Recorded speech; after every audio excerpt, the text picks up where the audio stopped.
Hello friends and welcome back to Artifact Adventure. We are on episode 20. We have just entered the final tower, the Forest Tower. With this tower, we will have completed all three, which may or may not actually be requirements to beat the Swamp King. I'm not sure. As you can see, because I kept this in just for you, the enemies here are a joke. They are such a joke. Here's the green key. Just like in the previous tower that we just completed, the Ice Tower, we will be needing to collect some keys to open up a pathway towards the top of the tower, where inevitably there will be some giant, well-drawn beast that will attempt to take us down. Lucky for us, some of the treasure in here is still of decent quality. Things like elixirs are always good to have. We've got the Sage's Hat here. It's weaker, unfortunately, than what we have. And you're going to find that's the case with pretty much everything here, just because we came here so late. As I mentioned before, if you're going through this game on your own, may I humbly suggest you go to this tower first, even before the Desert Tower. Because to be honest, I think this tower was meant to be the first tower. I just simply didn't find it. A benefit of having something like the airship is that you can get a better scope of everything around you. And so you can find these kind of things a little easier. We did pick up a unique weapon, the Demon Hunter's Sword. It is unfortunately much weaker than what we have now. And gonna let you know a little secret, it's weaker than what we're gonna get to. So, like all towers, I try to explore everything. Having collected 2 green keys, which I find to be a little strange, we have 2 now. There is indeed a necessity for more than one. And it is good to fully explore before going back and using them.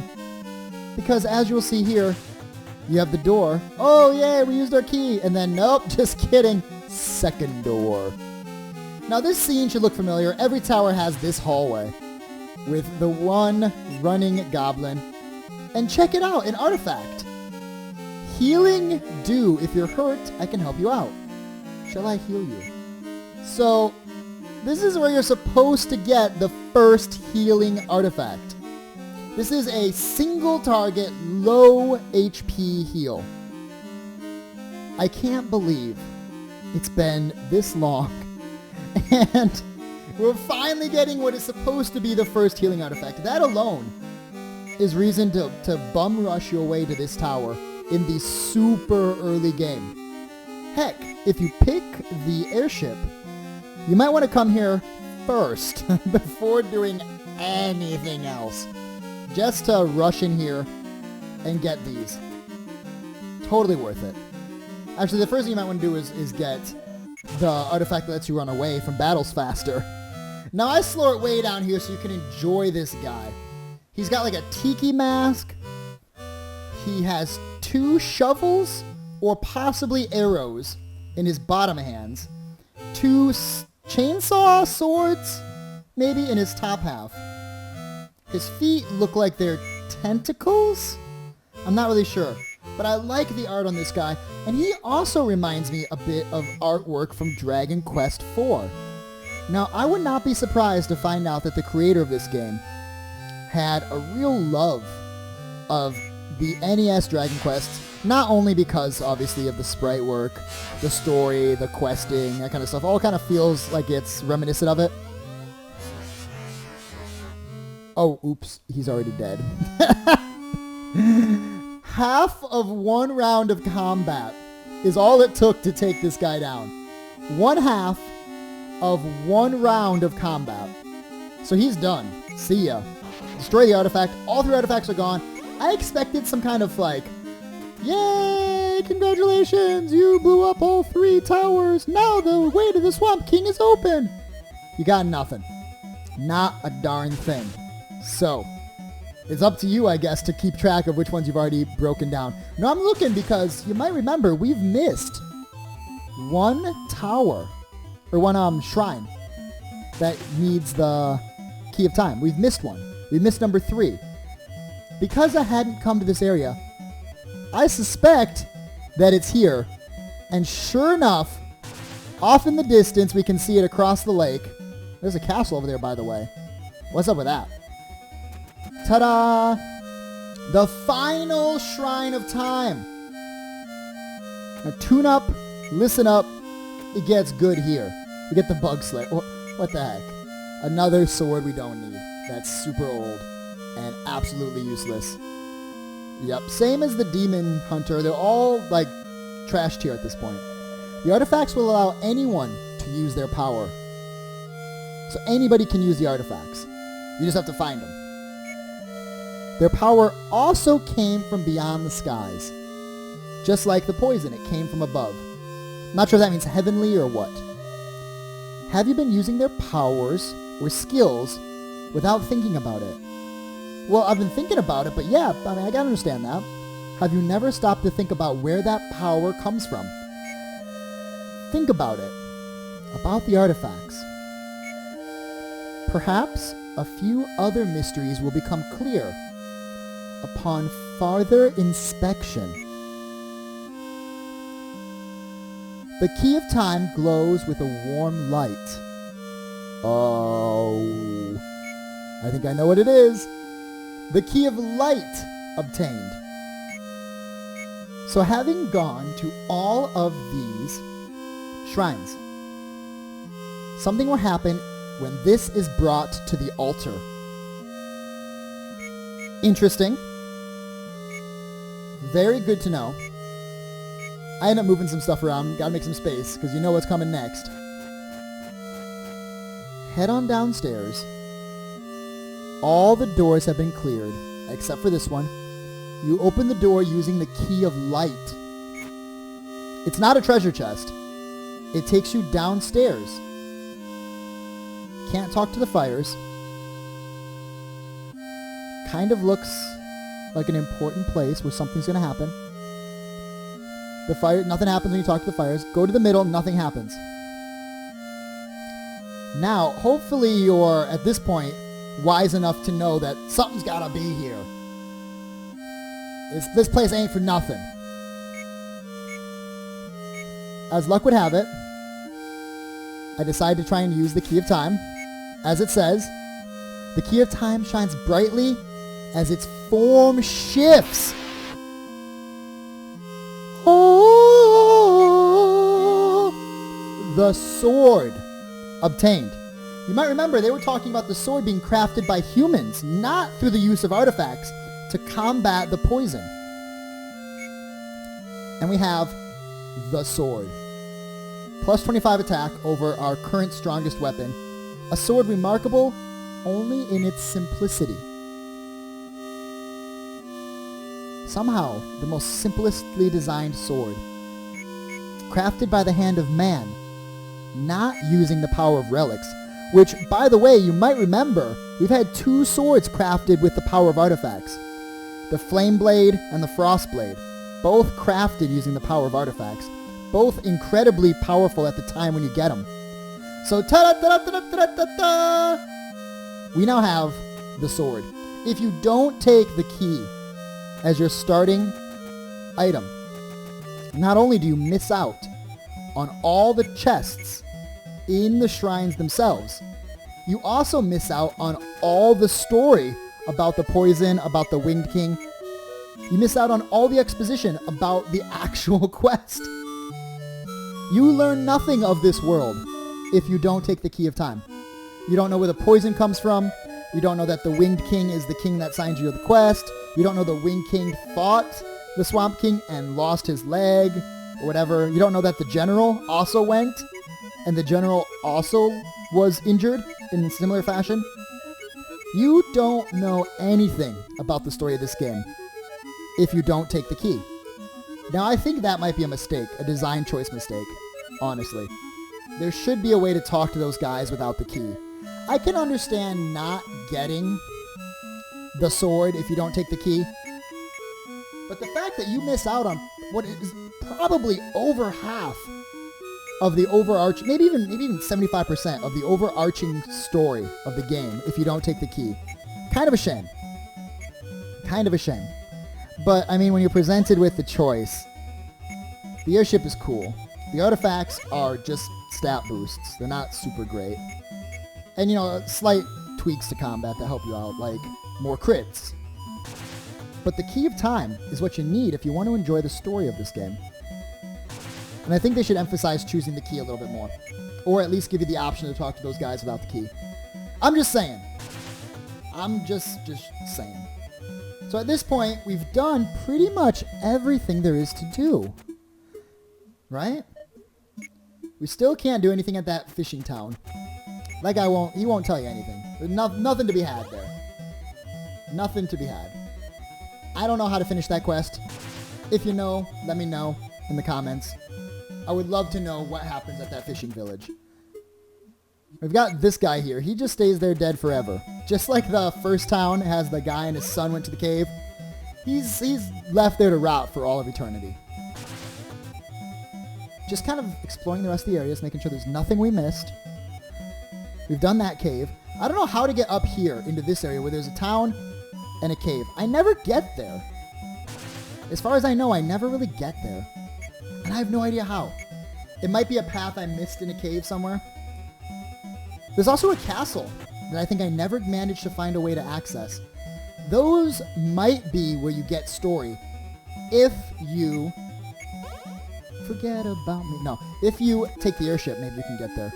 And maybe that's where you get story about the Winged King. If that's the case, then the designers, you did good. You put the story where in the game where it's not gated by the first choice you make. If there's no other way to talk to those guys, it's kind of a shame.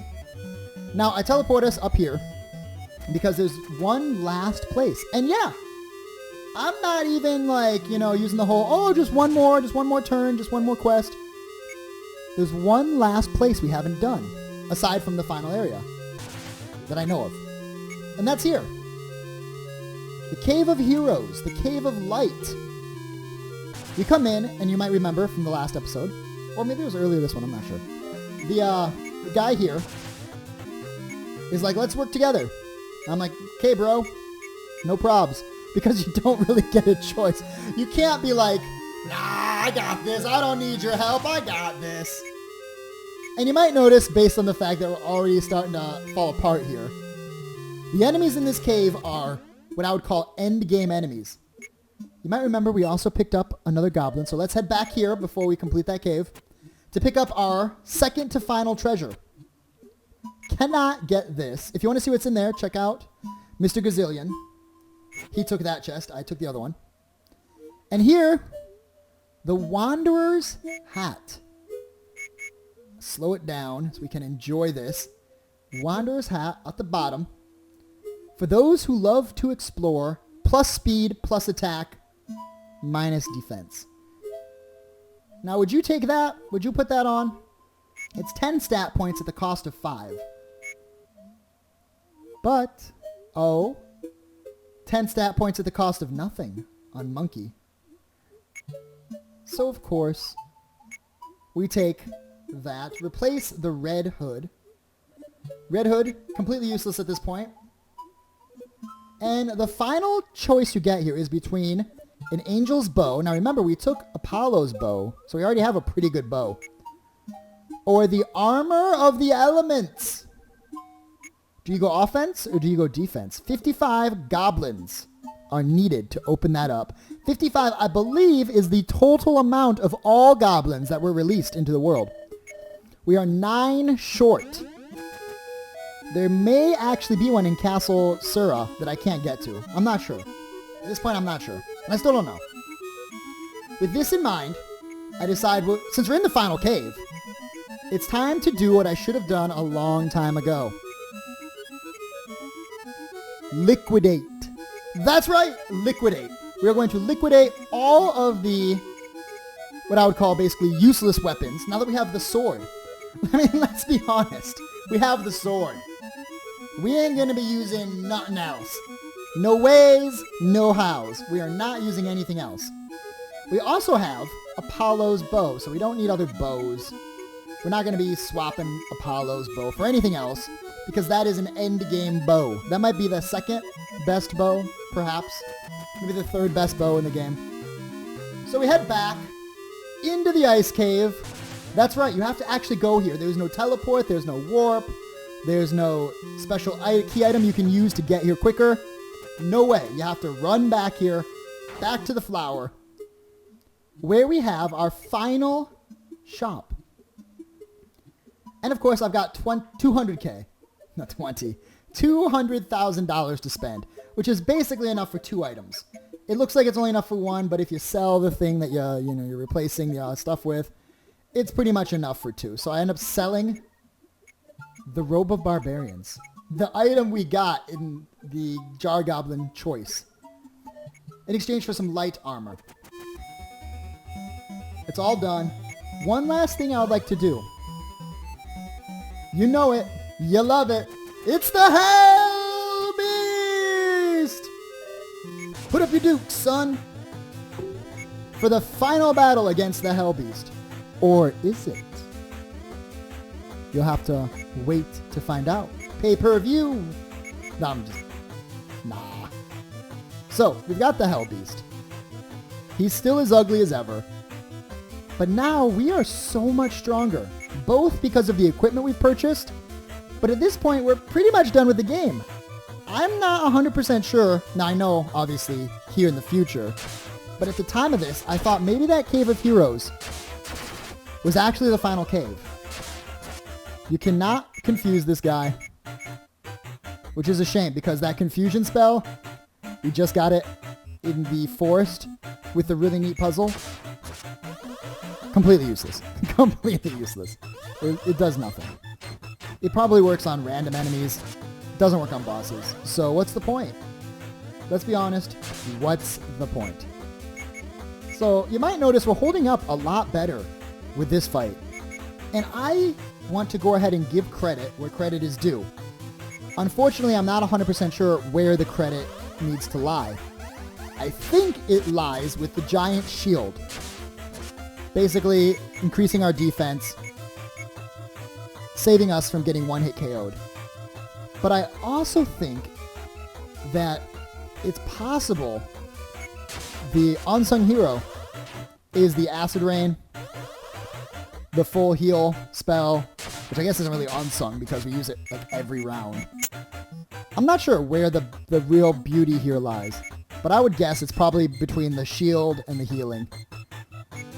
Giving these healing spells to Shams and not just Healy also might be the ticket. You don't want to put all your eggs in one basket, especially not in fights like this where you have the possibility of being one-shotted. So, there you go. Just, my 2 cents on it. He can't deal out enough damage at this point to take us all out. As long as we keep our HP up, we should be just fine. And the decisions, of course. When you have so many spells, you have lots of decisions. We do get critted here. Not a huge deal. Because at this point, our defense is high enough, thanks to the giant shield, that getting critted doesn't matter. Now, I'm not sure if these stack. Doesn't matter. Battle's over. 10,000 gold, 2,000 experience, level 40. So there's your hint about where you should be when you fight this guy. Around level 40. 16,000 experience point and a chest. Colossus rifle obtained. Now, why does that sound so familiar? Of course it's a gun. You don't have anybody who can use it. So this was a complete waste. This whole side quest building up to the Hell Beast being destroyed. Complete waste. Why, game? Oh, you swallowed one of our most powerful legendary weapons. That's bullshit. Because you can buy this weapon in the town. There's nothing legendary about this weapon. There's nothing special about this at all. Another disappointment, frustration, agony. We conquered a super boss. We defeated the Hell Beast. Really? That's great. Dude, you said this guy ate the most powerful weapon imaginable. I just straight up sell it because it's useless to us. We could even buy it in this town. This is not a legendary weapon. This is a mass-produced weapon. There ain't nothing legendary about it. So frustrating. Anyway, thank you so much for watching. In the next video, we're going to be finishing off the Cave of Heroes. So until then, do me a favor. Stay classy. Like the video if this is something you're interested in. Subscribe for more content like this in the future. See you next time.